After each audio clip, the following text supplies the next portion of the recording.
I want you to know that Pilate was right. It's an odd statement, but Pilate was right. We know Pilate for being wrong. We don't know him for being right. We know him for being wrong.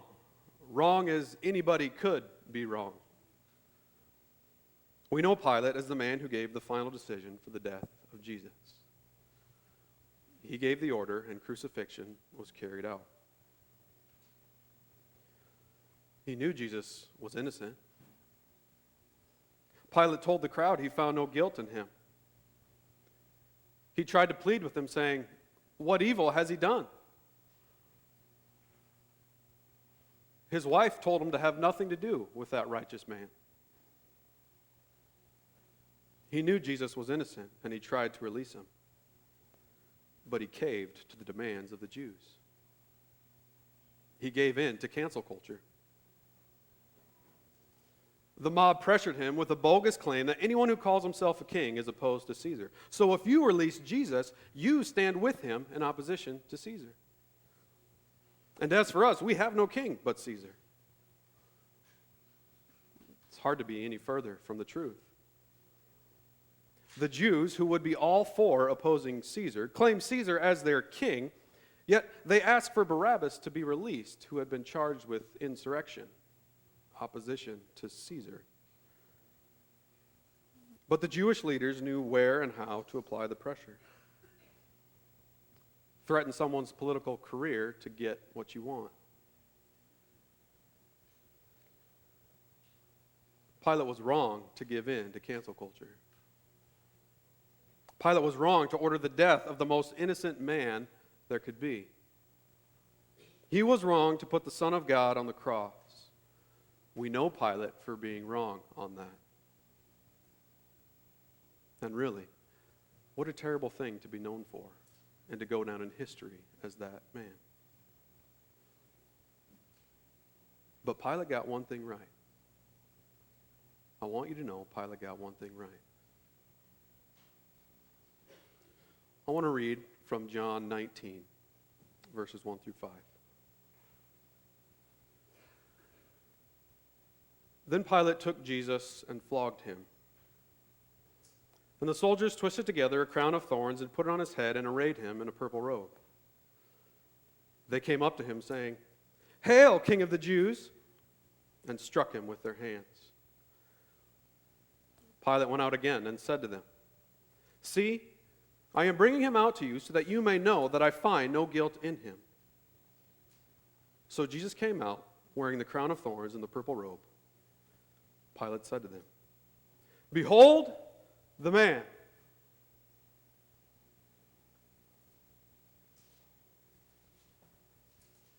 Behold the man standing before the crowd. Beaten to a bloody pulp, from head to toe his flesh is in shreds. He has just received the prequel to crucifixion. I want you to hear this from the Expositor's Bible Commentary on the Gospel of Mark. In any case, flogging was no light punishment. The Romans first stripped the victim and tied his hands to a post above his head. The whip, or the flagellum, was made of several pieces of leather with pieces of bone and lead embedded near the ends. 2 men, one on each side of the victim, usually did the flogging. The Jews mercifully limited flogging to a maximum of 40 stripes. The Romans had no such limitation. The following is a medical doctor's description of the physical effects of flogging. The heavy whip is brought down with full force again and again across Jesus' shoulders, back, and legs. At first, the heavy thong is cut through the skin only. Then, as the blows continue, they cut deeper into the subcutaneous tissues, producing first an oozing of blood from the capillaries and veins of the skin, and finally spurting arterial bleeding from vessels in the underlying muscles. Finally, the skin of the back is hanging in long rivets, and the entire area is an unrecognizable mass of torn, bleeding tissue. Mark Moore adds this from his book, The Chronological Life of Christ. So much muscle was left shredded and hanging that the victim's vertebrae were exposed, and sometimes even his intestines.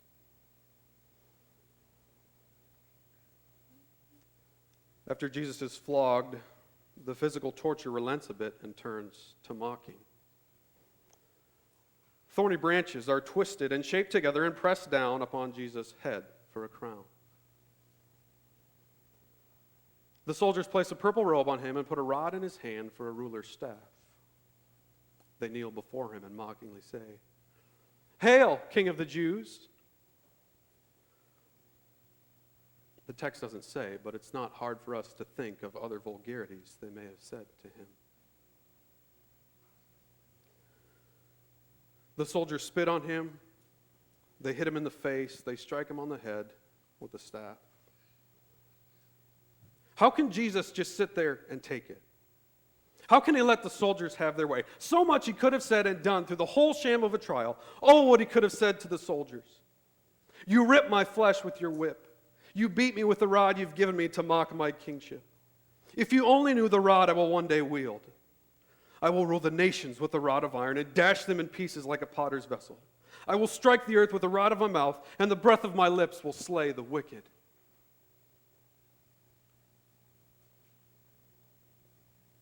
He could have said that, but he didn't. If he had addressed the soldiers to make them stop, then what? If he had called down legions of angels, as he said in Gethsemane, then what? The story cannot stop here. There was more to be done. There was more written to be fulfilled. If we stop here, there was no redemption. Behold the man. Pilate was right.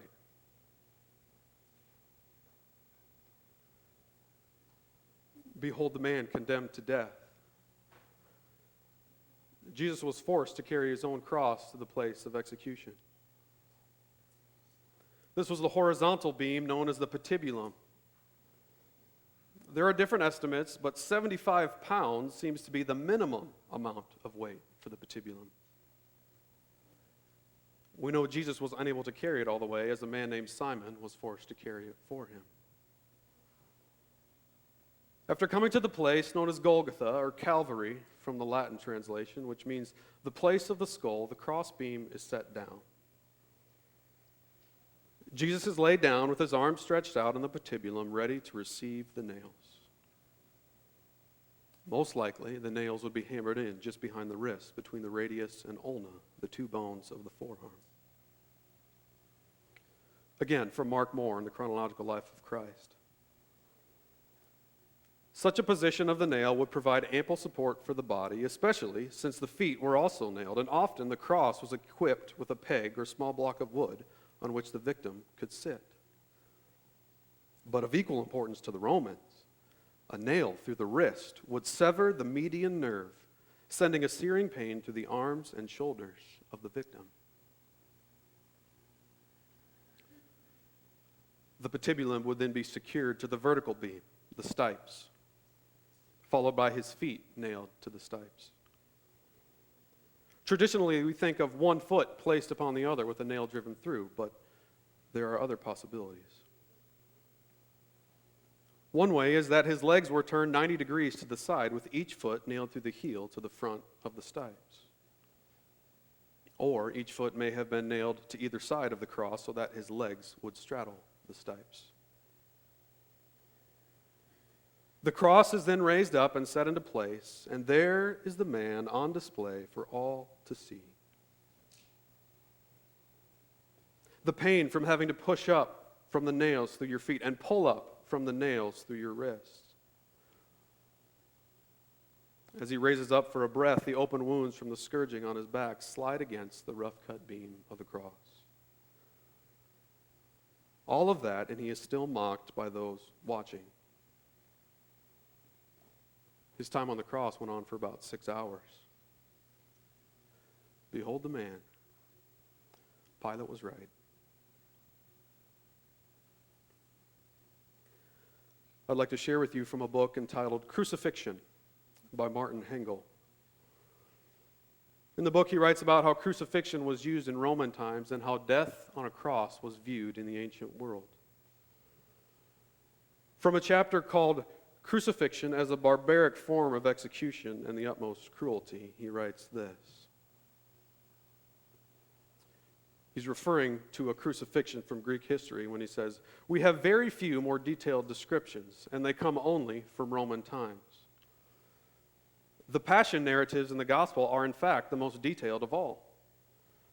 No ancient writer wanted to dwell too long on this cruel procedure. Even in the Roman Empire, where there might be said to be some kind of norm for the course of the execution, it included a flogging beforehand, and the victim often carried the beam to the place of the execution, where he was nailed to it with outstretched arms, raised up and seated on a small wooden peg. The form of execution could vary considerably.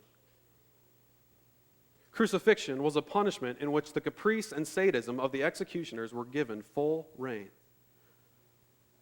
All attempts to give a perfect description of the crucifixion in archaeological terms are therefore in vain, for there were too many different possibilities for the executioner." At times in the book, Hengel refers to a man named Seneca. Seneca was a Roman statesman and philosopher in the first century. And in the same chapter, one reads this: "For Seneca, on the other hand, a life which can be compared with the torments of hanging on the cross, with only a peg to support the body, and in which the only comfort is the outcome of the execution, death, life is no longer worth living." Hengel then quotes Seneca as writing, "Is it worthwhile to weigh down on one's own wound and hang impaled on a gibbet in order to postpone something which is the balm of troubles, the end of punishment?" Hengel then writes, "A lengthy process of dying is no longer worthy of the name of life." There follows a description of the gradual expiry of the victim of crucifixion, which is unique in ancient literature. And he quotes Seneca again. "Can anyone be found who would prefer wasting away in pain, dying limb by limb, or letting out his life drop by drop, rather than expiring once and for all?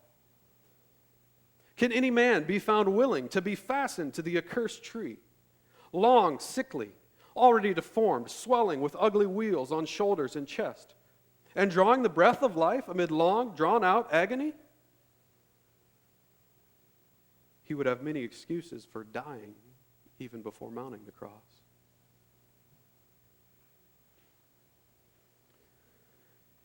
Behold the man.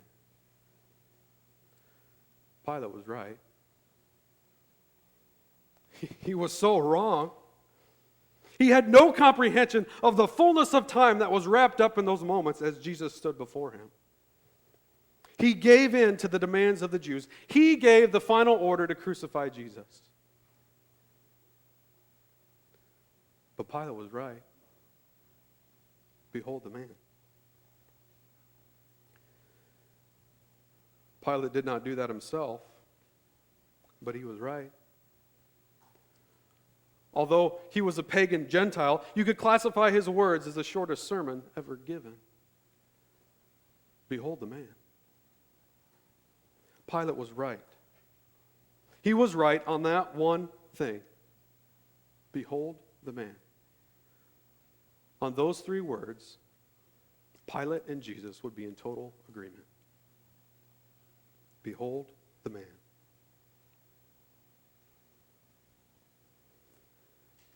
In John 12:32, Jesus said, "And I, when I am lifted up from the earth, will draw all people to myself."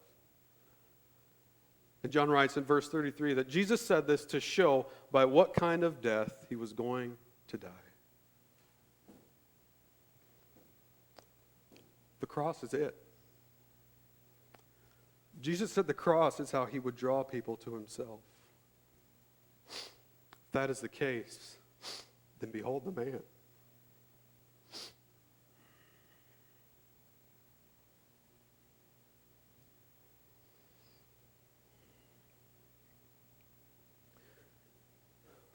Behold the man who gave his back to those who strike and his cheeks to those who pull out the beard. and who hid not his face from spitting. Behold the man, whose appearance was so disfigured beyond that of any man, and his form marred beyond human likeness.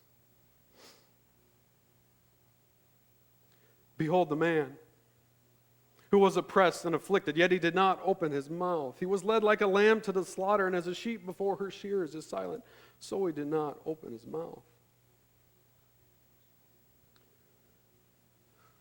Behold the man, who committed no sin, neither was deceit found in his mouth. When he was reviled, he did not revile in return. When he suffered, he did not threaten, but continued entrusting himself to him who judges justly. Behold the man, who said while on the cross, Father, forgive them, for they know not what they do.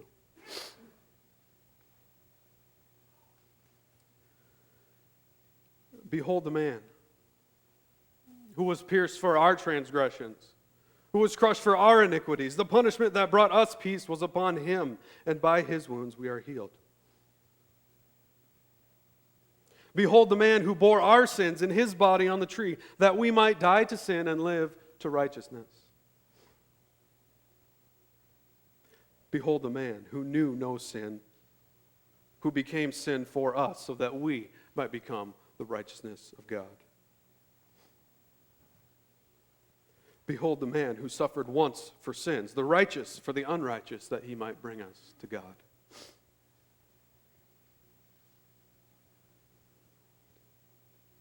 Behold the man who prayed, not my will, but yours be done.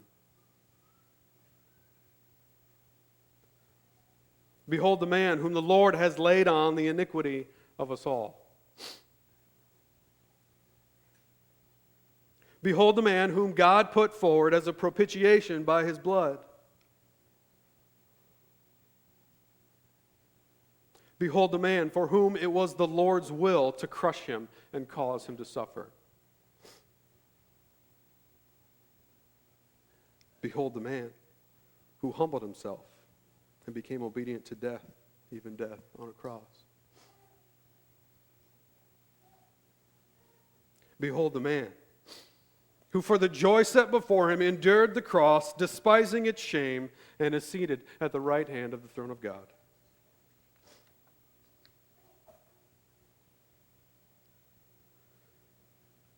Behold the man whose one act of righteousness leads to justification and life for all men. Behold the man who gave himself for our sins to deliver us from the present evil age, according to the will of our God and Father. Behold the man in whom we have redemption through his blood, the forgiveness of our trespasses. Behold the man, all Gentiles who were alienated from the commonwealth of Israel and strangers to the covenants of promise, having no hope and without God in the world. But now in him, you who were once far off have been brought near by his blood. Behold the man, through whom God has reconciled to himself all things, things on earth and things in heaven, making peace by his blood shed on the cross. You he has reconciled in his body of flesh by his death, in order to present you holy and blameless and above reproach before God. Behold the man who entered the most holy place once for all by his own blood, thus securing eternal redemption. Behold the man who appeared once for all at the end of the ages to put away sin by the sacrifice of himself.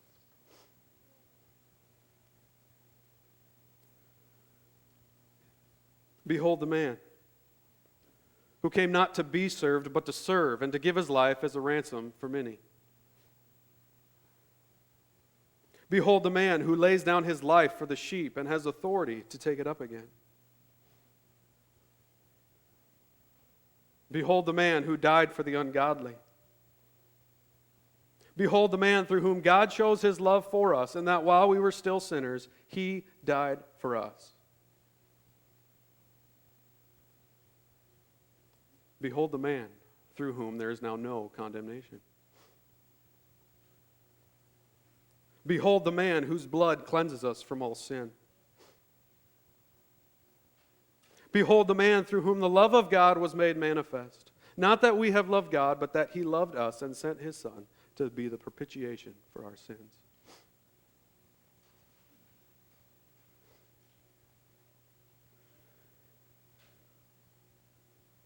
When you understand and see the great chasm between you and God because of your sin, behold the man. When you realize your own moralism will not get you across the chasm, behold the man. When you stumble and fall into sin, behold the man. When you feel the desires and temptations of the flesh cannot be overcome, behold the man. When you cannot forgive others, behold the man.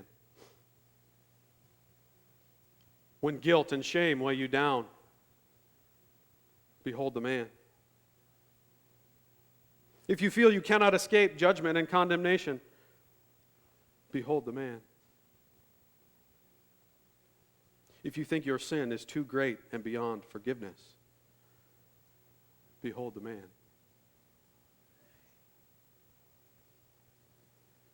If you don't feel loved by God,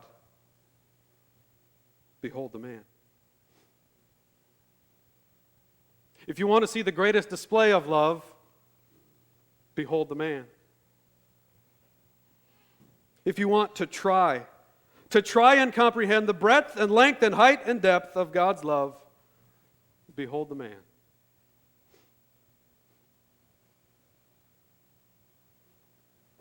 If you think God does not account for sin, behold the man. If you think God is not serious about judgment upon sin, behold the man. If you think God's justice is not carried out in full measure, behold the man.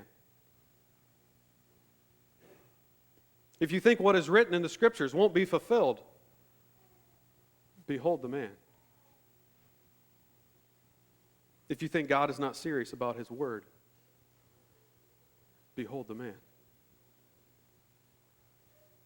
If you question how a loving God could send people to eternal hell because they reject his Son, behold the man.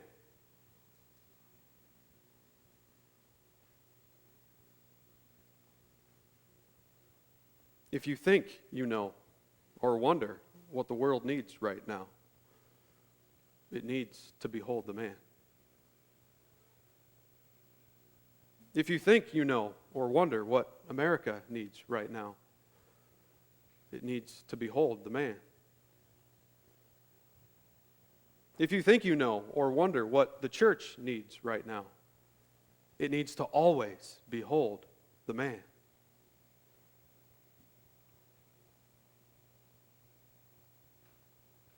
If you think you're suffering beyond what you can endure,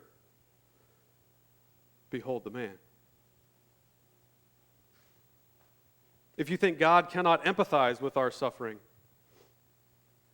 behold the man. When you ask why a loving God would allow so much suffering in the world, behold the man. When you feel your suffering isn't fair or undeserved, behold the man. Pilate was right about one thing. Behold the man.